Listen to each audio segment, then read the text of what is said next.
titignan ang iyong bank account. Diba? Alam nyo, napansin nyo ba kanina? Kanina pa tayong 6:00 magkasama pero never kong binanggit na parang, yes friend, wala ka na naman pera! Tatawanan na lang kita cause same! Matatawa ka na lang talaga. Anong petsa pala ngayon nun? January 21, tama ba? Tama ba?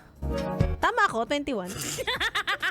Tama, 21. January 21. Siyempre, alam nyo na, petsa de peligro na naman.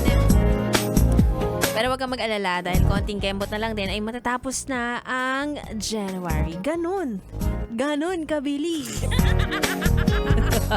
Ikaw naman kasi, sinabi ko na yan. Lagi mong paghahandaan ang buwan ng Enero. Tingnan mo ngayon, wala akong nakikita sa mga story mo ng clouds. Wala akong nakikitang story na okay, nakalampas na ng immigration. Kasi pare-pareho tayo dito. Parang pare-pareho talaga tayong mahirap tuwing January, di ba? Kaya parang medyo malas yata yung malas talaga yung mga last week na ng January nagbo-birthday. Tapos kung makakatanggap ka ng yes, pero wala kang bang regalo sa'yo. Wala naubos kasi nung holiday. Sayang. Nakakalungkot.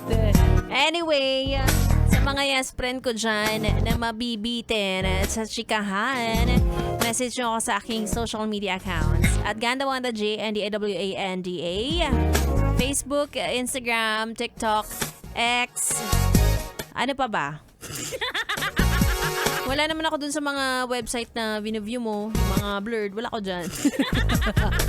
Kahit anong hagilap mo, wala. Oh, Diyos ko naman. Kahit anong petsa di peligro, hindi tayo kakapit dyan. Wag. Mga galit ang ating magulang. Anyway, siya ako magpapaalam na. Uwing-uwi na ako. Gusto ko na rin mag-weekend. Diyos ko, Wednesday pa lang. Ano ba yan? Susunod na po si B-Boy Bibo para sa kanyang programa nga BB Time! BB. Tayo tomorrow, same time, 6 p.m. to 9 p.m. para sa programa Chika ni Wanda. Dito lang yan sa 101.1. Yes, FM Solid.